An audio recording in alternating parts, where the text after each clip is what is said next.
सरहाव और जोहार नरेंद्र आदो आमा रिपोर्टिंग हिसाब ते तो जहां को सला फोन कोते गालमरा हुई दाड़िया खान उनको दो समर्थक को कान गया को आदो विरोधी को जहां उनका मिदबार हणो बको संपर्क लेना जे बांगा पे जेरेट के लिया बापे ठीक ला जे जाना उनका नेगेटिव उनका ना नेगेटिव दो गमके इनठेन दो उनका दो तेहन जहां तिना और के तुरुई होगान एम्प्लॉय चाकरी को सला गालमरा हुई ना। अच्छा ओनर दो शिक्षक को और उनको दो आको संगठन मेना 400 गान शिक्षक मेना को मयूरभंज रे आदो ओंडेनी सेक्रेटरी हिकिम मुर्मू सला लिंग गालमरा किया आदो उनी हो अडिगान कथाय मेन किया नोआ ठीक करना मेनिया आले शिक्षक को तला रे हो आले टना टनी गया आदम दो जेएमएम सला को ओरो जेएमएम से को ओरोआ ओले दो पार्टी रे कथा को तला रे को एहोबा और ओना खातिर उनको बाको पटा पुटिया आदो नितो ना नोआ डिबेट रकाब लेन खान जे समाज सला गड़ो हुआ एंदो पार्टी चे संगठन रे कथा दो बांग करना आदिवासी सेंगेल अभियान दो मेनेया ये आदिवासी समाज उतनाव रे आशा भाषा जाति धर्म बचाव कमी रे जहां चाकरी जीवी को बाको गड़ो कना उनको पुतले दोन अद नोर दो समाज रे गड़ो रे कथा कना अद नोआ ना पुष्टो लेन खान नितो दो ना अदो आले चाकरी को तला रे हो नोका एक मत बनुआ अदो नोआ को ना ठीक इदिया अडिगान लिंग गलमराव किया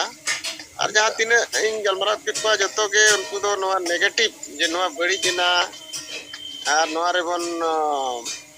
हड़ बन हटिño कना उनकन कथा सला दो तेन जहां तिने गलमराव के उनकन कथा दो बन नाम लेया ठीक है आदो उनी शिक्षक सेक्रेटरी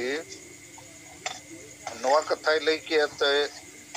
तीना गान शिक्षक को दो जेएमएम सला मेना कोआ होय आको तला रे ना होय होय आको तला रे ओना रे माने नुकु को राजनीति गया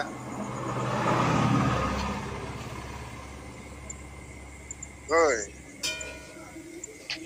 पूरे को उनको राजनीति को भीतर ते होय माने समाज लगी तो बको राजनीति और समाज बोझ लगी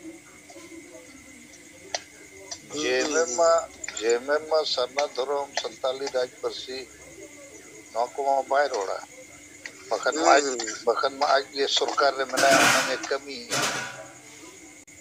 अदो इन खान एन रे हो अडिगान शिक्षक उनी सला को आमुद अकना माने नो दो मूर्खता गे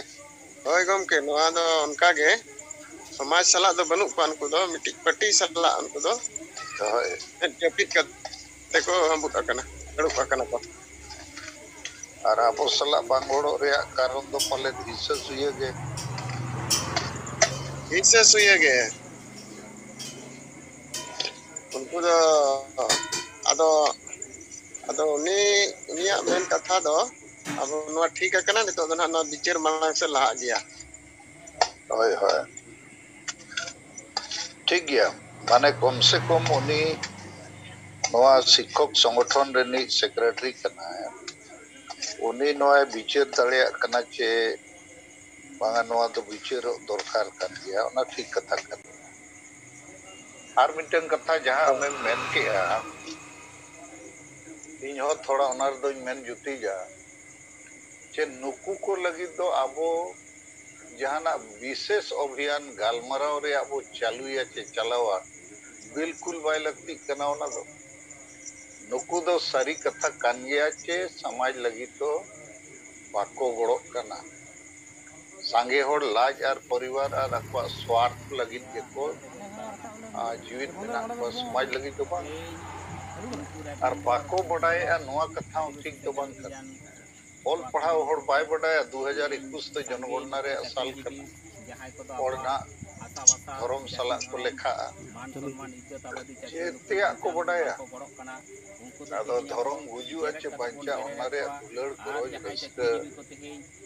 ᱛᱮᱛᱟᱝ ᱛᱟᱦᱮᱱᱟ ᱛᱚᱵᱮ ᱛᱚ ᱞᱮᱠᱤन ᱴᱷᱤक ᱜᱮᱭᱟ नुकु जो प्रचार बड़ाया आले दो बाको कुली ले लिया बाको